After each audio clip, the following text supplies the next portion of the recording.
personil biasanya ya ganti cara aja lah.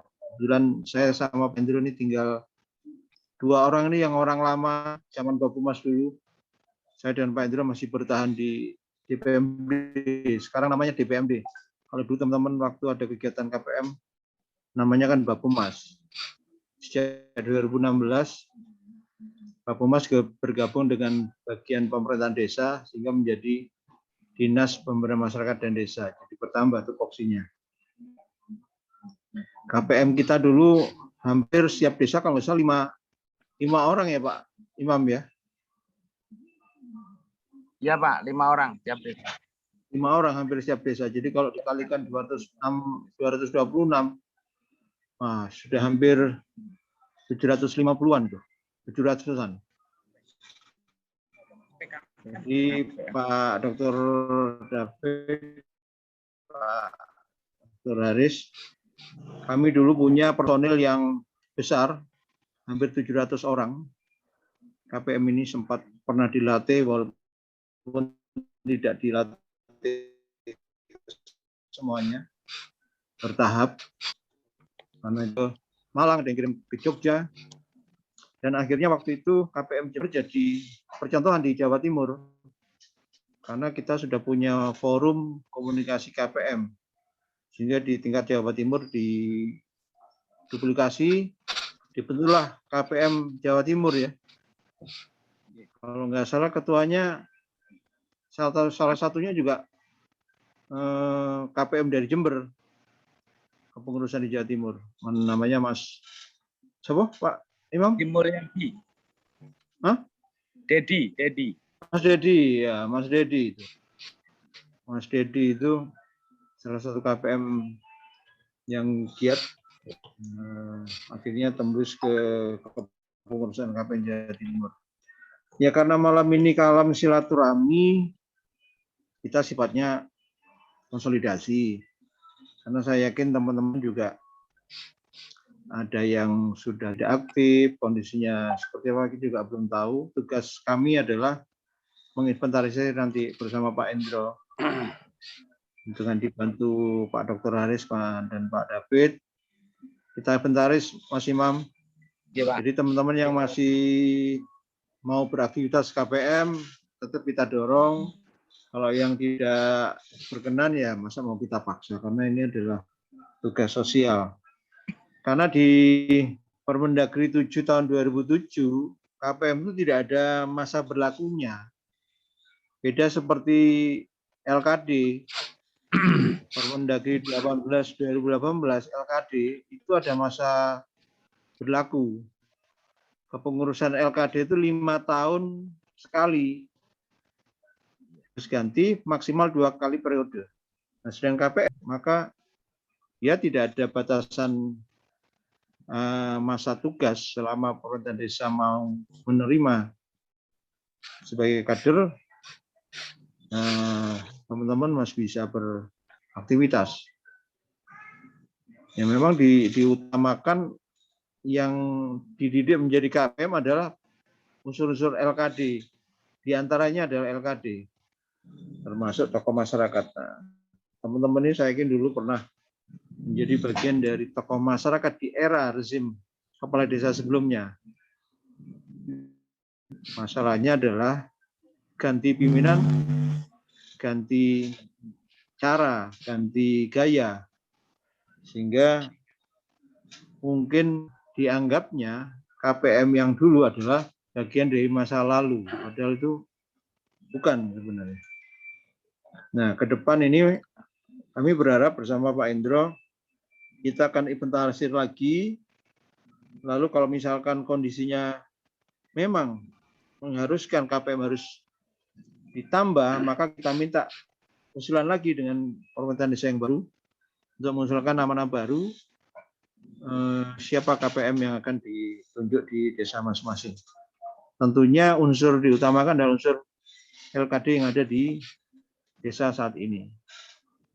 Nah, tinggal nanti bagaimana mekanisme kepengurusan tingkat kabupaten, nah itu ranahnya forum. Nah, nanti kita tinggal sosialisasi. Kami berharap teman-teman yang masih bertahan saat ini untuk bisa terlibat, minimal memberdayakan masyarakat di lingkungan rumah tinggal terkecil ada, lingkungan terkecil ada rumah tinggal dulu. Mungkin 1 RW, 1 RT, dihidupkan lagi semangat gotong royong. Karena tugasnya KPM itu tidak hanya sekedar sebagai planner. Jadi tugasnya KPM itu juga sebagai agen perubahan. Jadi fungsinya sebagai enabler, mempercepat perubahan. Berfungsi juga sebagai mediator, perantara. Juga berfungsi sebagai pendidik, edukator. Selain planner, advokasi juga, serta aktivis. Nah, aktivis ini bukan berarti aktivis yang negatif, tapi menggerakkan masyarakat desa bagaimana menghidupkan kembali semangat gotong royong, pemberdayaan, karena tidak mungkin pemerintah akan menyelesaikan problem di desa keseluruhan tanpa ada peran serta masyarakat. Jadi fungsi atau tugas KPM juga menumbuhkan partisipasi masyarakat untuk bisa bersama-sama terlibat sebagai subjek pembangunan di desa. Saya kira kita berbagi waktu.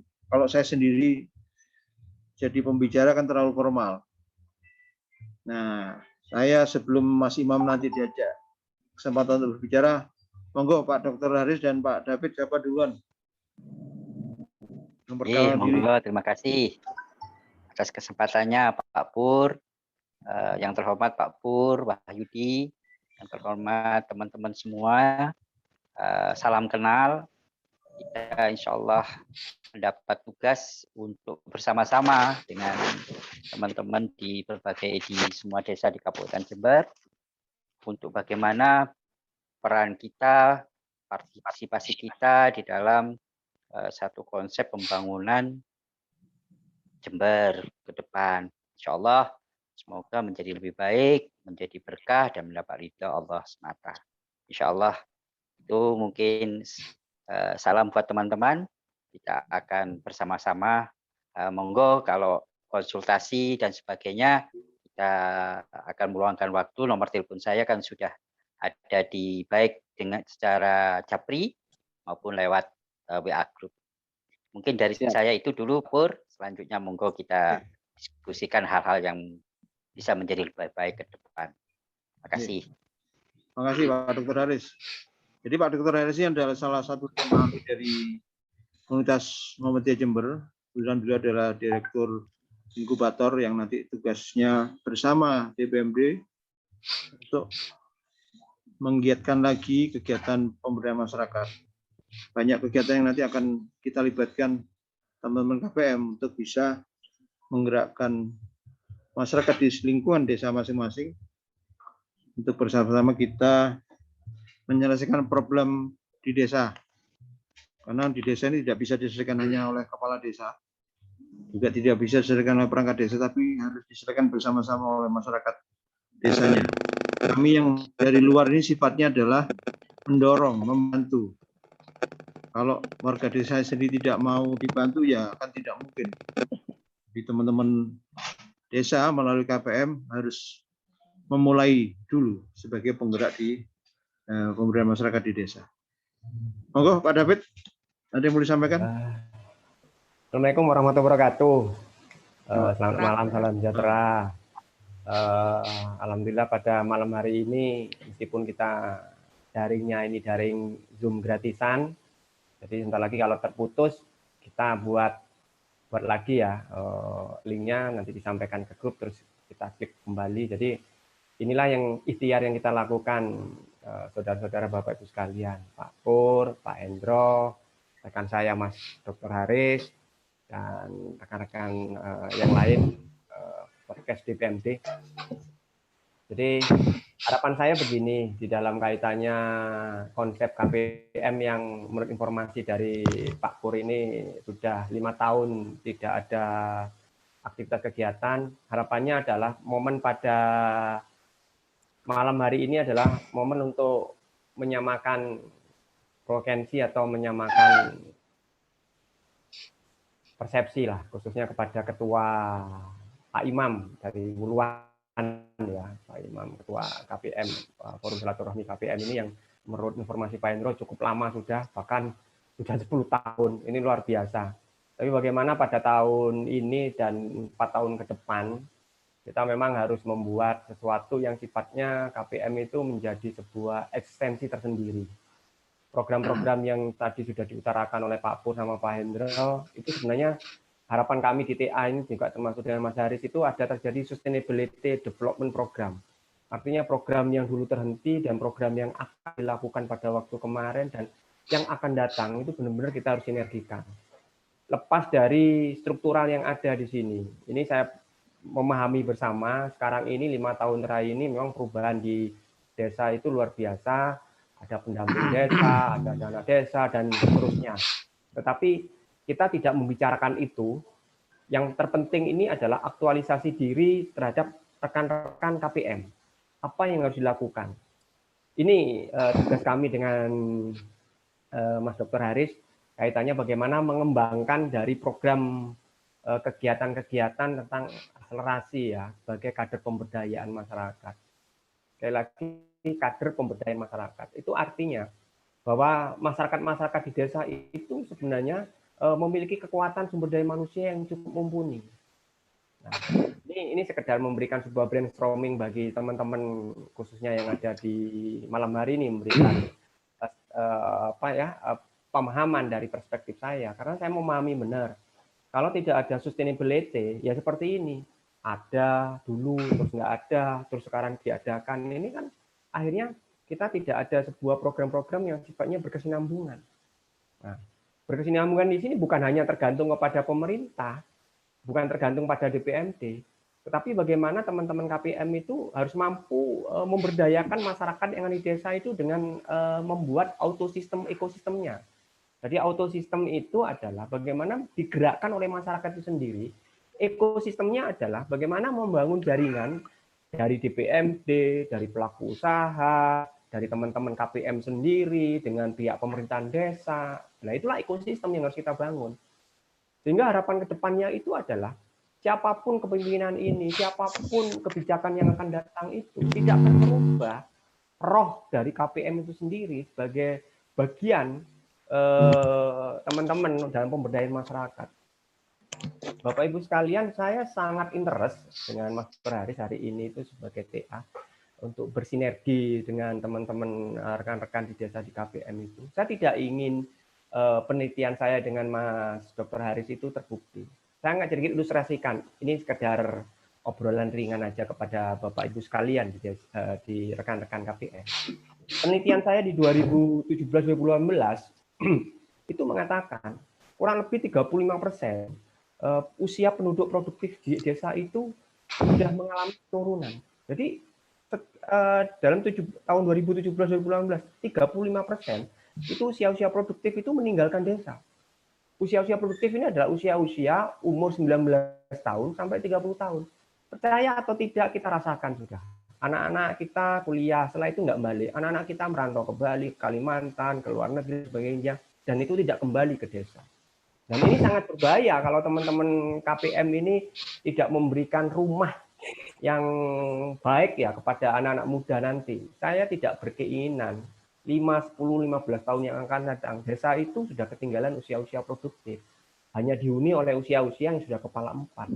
Padahal secara demografi, Bapak sekalian, Indonesia emas itu 2045 itu akan terbalik usia produktifnya. Kalau sekarang lebih banyak usia produktif yang usia-usia tahun ini sampai 2030 itu banyak usia yang kepala 4. 2030 sampai 2045 itu dibalik, 65% itu usia-usia kepala 2 dan maksimal usia 3 sampai 40 tahun. Komposisinya itu demografinya Indonesia seperti itu. Kenapa dikatakan Indonesia emas 2030 sampai 2045?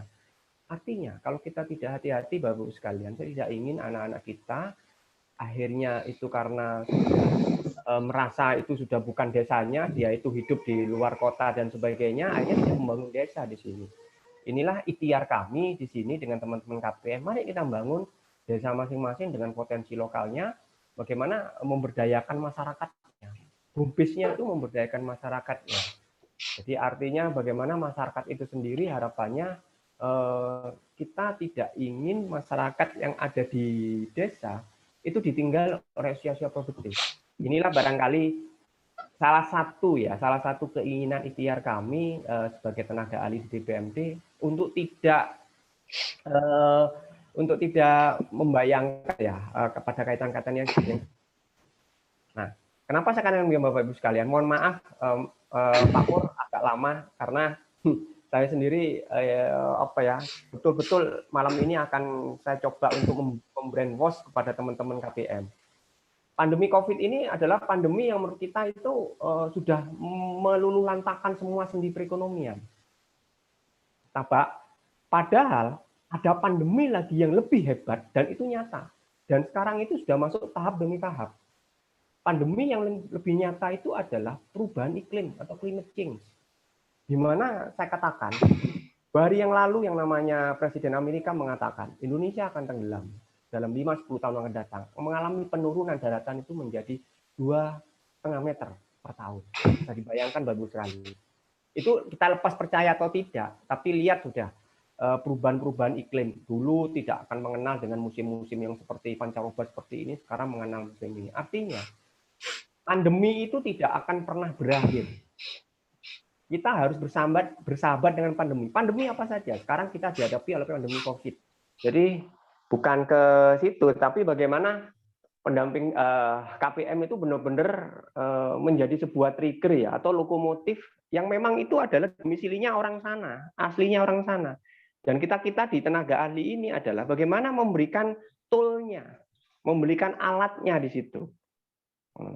Jadi karena saya pastikan ya Bapak Ibu sekalian, pandemi ini tidak akan pernah selesai. Nanti akan muncul pandemi kembali, muncul pandemi kembali.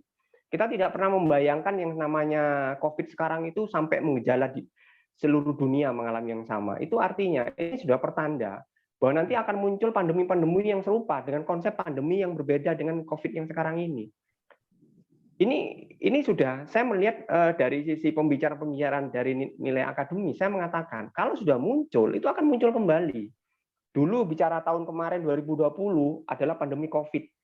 Tidak mengenal kita varian Delta. Tahun 2021 kita mengenal yang namanya varian Delta. Yang di mana di 2020 kita sudah panik ya dengan adanya COVID-19. 2021 ada varian Delta. Nanti 2022 apalagi? Terusnya begitu. Artinya di sini Bapak Ibu sekalian, mari kita sekarang belajar adaptasi. Belajar bagaimana kita mengantisipasi dan bagaimana kita itu survive dengan kondisi keterbatasan ini. Itu yang harus kita lakukan. Nah, apa cara dan harus dilakukan? Dan di sinilah kita harus cari solusi bareng-bareng dalam pemberdayaan masyarakat desa ini. Desa itu luar biasa. Kenapa saya mengalami seperti ini, menceritakan seperti ini pada malam hari ini? Saya sekedar ilustrasi aja. Saya mengalami pada true story saya sebagai ya katakanlah saya punya orang tua di desa. Jadi kalau kehidupan saya di kampus dan kehidupan saya ini ada di desa, itu berbanding balik bukan 180 derajat, tapi 360 derajat. Kalau yang di kampus, saya kira Mas Dr. Haris merasakan, kalau kita minta yang namanya sayur mayur, nggak akan pernah dikasih kalau di kampus. Tapi kalau di desa, minta sayur mayur, pasti dikasih. Itu artinya apa sebenarnya? Kekuatan potensi survival dalam menghadapi pandemi ini adalah di desa. Apa yang nggak bisa kita tumbuhkan di desa di situ? Yang namanya genjer aja di pematang sawah, terus kangkung aja di sungai selokan itu bisa hidup. Kalau kita di kampus jangan harap seperti itu. Nah, itu artinya Bapak-Ibu sekalian, sebenarnya desa sekarang memiliki kekuatan yang luar biasa dalam menghadapi survival pandemi. Nah, teman-teman KPM di sinilah yang harus mampu membuat sebagai trigger. Saya sangat bersyukur ya, sangat apresiasi terhadap yang dilakukan oleh Pak Imam ya dari Kesilir itu. Beberapa waktu yang lalu Pak Pur menunjukkan produknya yang ada teh teh kelor, namanya teh kelir. Saya kaget, loh kelor hari ini itu menjadi herbal yang paling dicari oleh orang. Kenapa? Itu ada antioksidanya, bisa mengcounter antibiotiknya, penyakit virus dan sebagainya. Artinya di situ bahwa sebenarnya kalau kita bicara tentang herbalisme, obat-obatan yang sifatnya bukan kimiawi, itu ada di desa. Tidak di kampus. Di kampus ini kan cuma dunia ilmiah aja terkait dengan akademis di situ. Oleh sebab itu, saya memberikan semangat kepada teman-teman KPM. Meskipun hari ini tidak semua 226 desa yang berkumpul pada malam hari ini. Tapi saya sangat appreciate ya kepada yang hadir pada malam hari ini adalah bagaimana kita membawa perubahan desa masing-masing. Karena tahun ini kami sudah memberikan diskusi banyak ya melalui Pak Pur sama Pak Endro. Mau diarahkan kemana KPM ini? Mau dibawa kemana KPM ini? Mau disustainability-kan kemana KPM ini? 1 tahun, tahun kedua, tahun ketiga, atau tahun seterusnya. Jadi ada sebuah sustainability di situ. Kita tidak bicara program hibah, kita tidak bicara apa yang diberikan pemerintah pada kita, tetapi apa yang harus kita lakukan dalam survival di desa masing-masing. Karena kalau menunggu program pemerintah, itu prosesnya panjang. Tetapi apa yang harus kita lakukan dalam survival di desa, itu yang harus kita buat breakdown sekarang ini. Karena itulah kata kunci kita itu adaptasi. Adaptasi kebiasaan baru menghadapi pandemi. Jadi saya berharap kepada pengurus-pengurus forum silaturahmi KPM Jember, ya, komandani oleh Pak Imam, benar-benar harus menggerakkan semua potensi yang ada di Kabupaten Jember ini. Supaya kita itu akan bersinergi apa yang nanti harus kita kuatkan di sini. Nah, disinilah kita itu memang harus ada konsepsi yang memang harus kuat di situ. Karena LKD ini tidak akan pernah lepas terhadap masyarakat itu sendiri. Kenapa saya katakan masyarakat sendiri? Loh, bagaimana mungkin kalau saya sama Mas Dr. Haris ini ya berbicara untuk memberdayakan masyarakat desa, sementara masyarakatnya sendiri itu masih belum bisa menganggap itu sebagai sebuah stimulan. Ingat Bapak Ibu sekalian, saya hanya memberikan tool ya, alat ya, memberikan dorongan, tidak dalam kaitannya sebagai seorang tabib atau seorang dokter. Begitu Bapak Ibu sekalian misalnya tanya, Pak Imam tanya ke saya, bagaimana Pak mengatasi seperti ini? Terus saya itu datang ngasih obatnya begini dan itu harus sembuh dan selesai. Tidak seperti itu konsep pemberdayaan masyarakatnya. Pemberdayaan masyarakat itu adalah bagaimana potensi yang ada di desa itu kita gali, kita angkat, dan kita memberikan sebuah nilai-nilai tambah bagi masyarakat itu sendiri. Itulah konsep pemberdayaan masyarakat desa di sini. Banyak pemberdayaan masyarakat desa yang saya lihat di sini, yang memang harus benar-benar mulai dari hulu sampai hilir. Artinya kalau dikatakan desa itu berdaya, pembangunan desa, itu harus kita yakini bahwa itulah konsep yang sungguhnya. Dan itulah tupoksi yang ada di DPMD, khususnya di pemberdayaan masyarakat.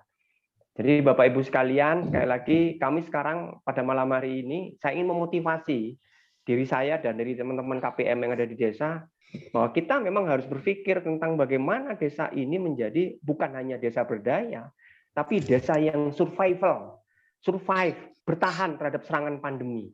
Itu. Karena bagaimana juga itulah harapan besar kami. Kota, ketergantungan terhadap desa, itu tinggi. Contoh paling gampang, kalau kita bicara Surabaya, mana ada kebun durian di Surabaya? Mana ada di Surabaya ada kebun jeruk? Mana ada di Surabaya itu ada kangkung, ada genjer di pasar-pasar? Kalau tidak disuplai dari desa. Itu artinya desa itu sebagai hulu yang memiliki kekuatan yang luar biasa dalam mendorong perkembangan perekonomian yang ada di kota sebenarnya. Cuma kita nggak sadar. Karena apa? Karena kita hanya sibuk di dalam perspektif bagaimana kita itu memproduksi, menanam, memelihara, dan menjual. Nah, kita akan coba berantai nanti. Kita cari urai satu persatu. Kenapa sih kita itu mengalami kendala dalam hal semacam ini? Nah, kenapa sih kita itu suatu ketika misalnya kalau kita jualan sayur nggak langsung direct misalnya ke pasar yang ada di kota misalnya, kenapa sih suatu ketika kita nggak menjual hasil pribumi itu langsung pada tujuannya? Nah, bypass itulah yang harus kita pikirkan bersama-sama karena potensi desa itu potensi yang luar biasa dalam menyuplai kebutuhan-kebutuhan yang ada di kota. Dan desa saya katakan sangat bertahan atau survive dalam menghadapi pandemi COVID. Saya kira itu dulu Pak Pur dari saya. Terima kasih. Ya, makasih Pak David. Selanjutnya dari Mas Imam nih. Setelah itu teman-teman bisa berkomentar. Mas Imam dulu, silakan. Selamat malam Pak Pur, Pak Hendro, Pak David, sama Profesor Sinten satu galipun Pak Haris, Dr. Haris. Pak Dr. Haris, sama teman-teman pengurus forum. Ya alhamdulillah saya bersyukur malam ini Pak bisa diadakan pertemuan Zoom meeting pada tanggal 1 Agustus 2021 ini. Tanggal ini bersejarah Pak buat forum KPM Jember karena sudah lama sekali, sama 5 tahun lebih kita tidur. Bahasa saya tidur Pak. Selama kepemimpinan Bu Faida, forum KPM ini tidur. Nah, selama forum KPM tidur, jujur aja Pak, saya melakukan sebuah upaya. Alhamdulillah Pak. Nah, upaya yang saya lakukan itu, yen kula mirengaken saking penjelasan itu Pak David Wau, berkait kali yang di akhir tadi, bagaimana menggagas adanya korelasi dari desa ke kota, bagaimana kita menuju pada proses pasar langsung, direct langsung ke perusahaan. Saya sebagai petani di desa itu pernah ikut kemitraan untuk tembakau, Pak. Jadi saya pernah ikut di Philip Morris untuk wheat barley, kemudian pernah ikut di Mayang Sari, pernah ikut di satu lagi di apa ya, lupa saya satu. Tapi dari situ saya punya pengalaman. Saya punya pengalaman. Yang jelas dulu pernah dirembuk di beberapa pertemuan-pertemuan petani mengenai Jember, bagaimana bisa menjaga eksistensinya. Nah, pengalaman kemitraan langsung ini saya punya nota kesepakatannya. Jadi pengalaman itu sudah saya alami dan negatifnya di mana saya tahu. Yang kedua tentang desa. Desa hari ini jujur aja Pak, berganti pimpinan, berganti kebijakan. Saya pernah jadi perangkat desa juga. Saya pernah mengetuai BUDES di Desa Kesilir. Saya pernah menjadi kepala pasar. Saya pernah menjadi kepala Linmas, Pak Hansip. Saya jadi Pak Hansip Pak di Desa Kesilir. Ini wes pokoknya. Nah, sejak 2016 saya geluti kelor. Nah, kelor ini salah satu produk yang sampai hari ini alhamdulillah saya diberi kekuatan untuk eksis. Hanya eksis saja Pak. 2016 saya mulai sampai 2021 ini 5 tahun Pak kurang lebih sudah memiliki banyak hal walaupun kekurangannya juga sangat banyak. Salah satunya adalah pemasaran ya, belum saya lakukan dengan maksimal.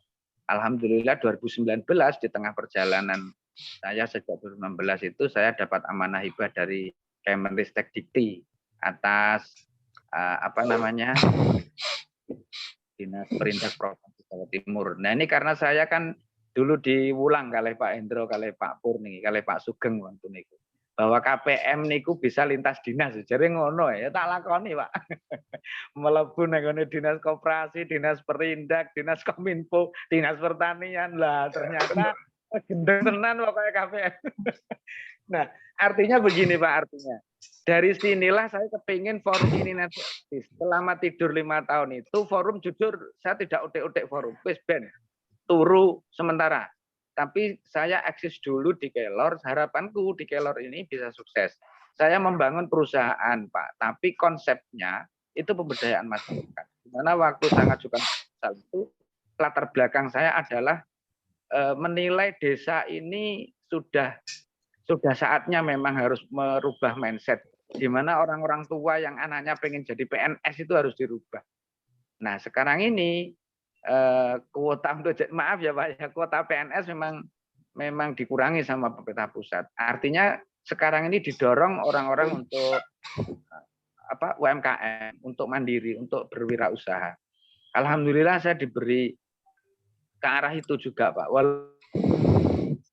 Ini persoalan saya multi masalah gitu kan.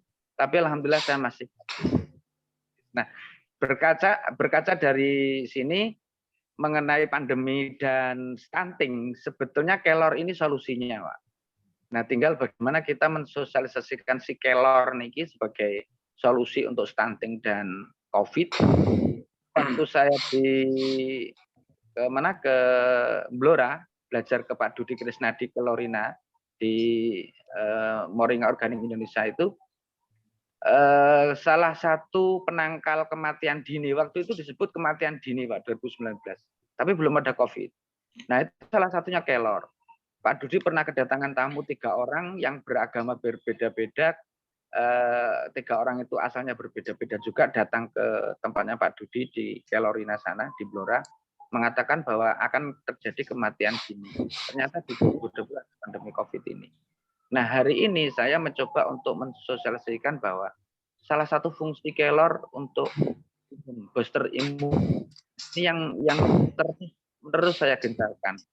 Bahkan nuwun sewu Pak, sampai hari ini saya mencari cara itu nuwun sewu sampai saya ini apa namanya bergabung dengan teman-teman yang kemarin mengadakan festival santet di Banyuwangi. Karena apa? Karena pasarnya ini khusus Pak untuk media supranatural ini. Sampai kayak ngoten niku. Jadi artinya saya berharap dari sini nanti forum ketika hari ini malam ini kita adakan kegiatan pertemuan ini, jujur saya akan siap belajar Pak. Saya siap belajar. Mohon izin Pak Pur, Pak Endro, Haris dan Pak David mengajari saya yang bodoh ini. Saya sangat bangga punya sekretaris forum Mas Irfa. Beliau adalah dosen di salah satu universitas Jember. Itu kebanggaan saya. Beliau sebetulnya Pak, sebetulnya beliau bukan saya ini. Saya ini, aduh, kalau dibilang kemampuan, sangat terbatas lah Pak. Tapi jujur dibarengi dengan Mas Irfa, bagus, luar biasa eksis. Saya berharap forum ini nanti bisa menjadi lembaga yang hidup untuk teman-teman KPM di seluruh desa se-Kabupaten Jember. Ya. Sudah menjadi sumpah saya karena saya juga orang yang pernah gagal, sering gagal Pak. Jadi saya hari ini berniat untuk kelor ini harus jadi. Artinya dari kelor ini saya berharap eksistensi diri saya, keluarga saya, kemudian saya sebagai seorang KPM yang notabene itu panggilan jiwa itu sampai mati. Saya berniat. Jadi kalau bicara tentang KPM ini memang saya menempatkannya di panggilan jiwa sebagai panggilan apa ya istilahnya sebuah kegiatan yang tanpa ada unsur apapun tapi saya sandarkan langsung pada Tuhan. Itu Pak dulu yang saya sampaikan, selebihnya nanti biar disambung teman-teman. Saya berterima kasih dan mohon maaf bila ada kata-kata saya yang kurang pantas. Gitu ya Pak ya. Makasih Mas Imam. Iya, turun. Nah ini kebetulan ada Mas Asyad, sekretaris. Harus diberi kesempatan bicara ini. Monggo Mas Asyad. Bismillahirrahmanirrahim. Assalamualaikum warahmatullahi wabarakatuh. Salam sejahtera bagi kita semua. Om Swastiastu, Namo Buddhaya. Sugeng dalu Pak Pur, Pak Hendro, Pak Dr. Haris Hermawan dan Pak David. Terus rencang-rencang selanjutnya ini kebetulan juga saya ditunjuk sebagai sekretaris di Forum Komunikasi Kader Pemberdayaan Masyarakat Kabupaten Jember yang sudah ada legalitasnya dan 5 tahun ke belakang ini memang benar apa yang disampaikan oleh Mas Imam Wow. Forum ini tertidur dari kegiatannya, tetapi tidak memungkiri kemungkinan teman-teman meskipun tertidur dari forum ini, teman-teman itu tetap beraktivitas di lingkungan untuk memberdayakan desanya masing-masing, entah itu di bidang UMKM, entah itu di bidang pemberdayaan di kesenian, entah itu di bidang pertanian, berbagai macam. Jadi selama kurang lebih mulai saya gabung di kader pemberdayaan itu 2 tahun 2012, itu teman-teman dari berbagai sektor, dari berbagai segi pekerjaan, kemudian dari berbagai profesi, itu banyak teman-teman dari forum KPM ini yang bisa membaur, kemudian bersinergi dari teman-teman yang lain dan bisa sharing keilmuan antara satu dengan yang lainnya. Nah, saya di sini sebelum saya berdomisili di Gumelar Balong ini, Sebetulnya saya itu KPM di Kecamatan Buger, tepatnya di Desa Kasihan Timur. Tapi kemudian pada tahun 2015 saya berdomisili di Desa Gumelar, Kecamatan Balung. Nah, kemudian yang menjadi penerus KPM di Desa Kasihan Timur itu ada beberapa generasi selanjutnya, generasi penerus dari saya yang sudah hengkang dari negara sebelumnya, dari desa sebelumnya itu Desa Kasihan Timur di Kecamatan Balung ini. Nah, itu saya juga sampaikan apa yang menjadi tugas mereka di Desa Kasihan Timur sebelumnya. Jadi meneruskan tugas seperti membantu, kalau dulu itu saya membantu di apa ya, simpan pinjam khusus untuk perempuan di XPNPM ya, Program Nasional Pemberdayaan Masyarakat dengan berbagai dari DPMD. Kalau dulu Bapak Mas. Nah, itu. Nah, ini meneruskan program itu, kemudian juga ada program-program yang dari pemerintah itu juga diteruskan untuk mendampingi program-program tersebut dari teman-teman itu. Nah, sedangkan ketika saya pindah domisili di Kecamatan Balung ini, di Desa Gumelar itu, saya belum menemukan uang masuk untuk ke Desa Gumelar sendiri. Jadi pribadi saya masih KPM, jadi kartu keanggotaan saya masih KPM, tapi di Desa Gumelar ini saya masih belum menemukan celah untuk bisa masuk ke Gumelar. Nah, mungkin dari forum ini lewat Pak Pur, dari Pak Hendro, Pak Dr. Haris, dan Pak David, nantinya saya bisa membantu dari Mas Imam juga, karena Pulau niki nurut, nah nurut dari Mas Imam sebagai ketua dari forum niki. Jadi apa yang Mas Imam bilang, oke Mas Pulau udah makan. Seperti halnya kemarin, rencananya untuk besok ada pertemuan, itu saya sudah buatkan undangan langsung pada malam itu juga. Dan selesai, mungkin sampun dipun share tentang Pak Pur kalian Pak Hendro, tetapi kemudian karena sesuatu hal, jadi dinas tidak bisa atau diundur diundur karena suatu hal ini. Nah, niku jadi apapun kegiatan yang menjadi program di dalam forum ini, saya itu mendukung. Dan saya sendiri, kalau sebelumnya di Desa Kasihan Timur itu membantu mendampingi dari berbagai sektor di pembangunan desa untuk sarana prasarana, kemudian pinjam yang khusus perempuan XPNPM itu. Tapi yang untuk di Desa Gumelar ini, saya juga vakum mulai tahun 2015. Jadi saya hanya mengikuti dari Mas Imam. Ketika ada kegiatan apa, Mas Irfa, saya dipanggil oleh Mas Imam untuk membantu membuatkan ini. Nah, itu monggo. Bantu Mas Imam ingin membuatkan PPT untuk presentasi, itu monggo. Itu apa yang bisa saya lakukan untuk tetap membawa nama forum. Nah, mungkin sementara itu yang bisa saya sampaikan. Datang Pak Pur, Pak Hendro, dengan Pak Haris, kemudian Pak David. Selanjutnya bisa dilanjutkan kalian Pak Pur. Monggo. Terima kasih Mas Arsyad. Monggo Pak Hendro, ada yang perlu sampaikan, menyapa teman-teman? Assalamualaikum semuanya. Waalaikumsalam warahmatullahi wabarakatuh. Semoga kita selalu dibantu Allah Subhanahu wa taala.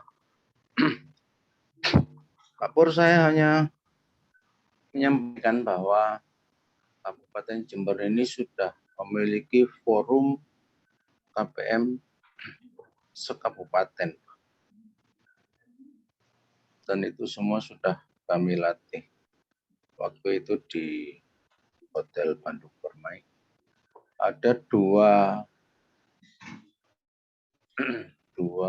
apa namanya?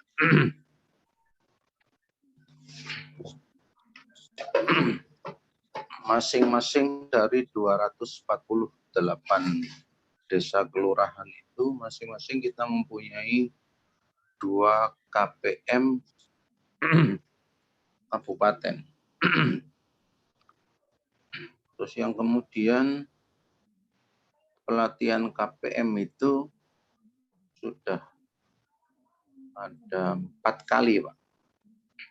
Masing-masing ada 4 orang di desa. Yang kemudian tindak lanjut berikutnya, pembinaan yang kelima itu sebetulnya sudah disiapkan, tetapi masuk pada era Bupati Baida, kita belum ada kesempatan untuk melakukan pelatihan dan pembinaan yang kelima. Sementara ini seingat saya hanya 4 gelombang. Hingga masing-masing di desa itu harapannya pimpinan dahulu ada 5 masing-masing. Tapi konsep terakhir masuk era Bu Baida kita masih belum sempat untuk melakukan pembinaan yang kelima itu. Oleh karena itu posisinya Pak Imam benar-benar luar biasa ini.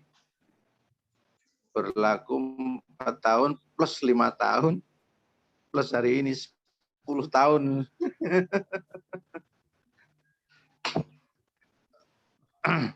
Ya syukurlah teman-teman di forum KPM termasuk Pak Imam bosan-bosan. Saya kira sementara itu dulu Pak Pur. Terima kasih.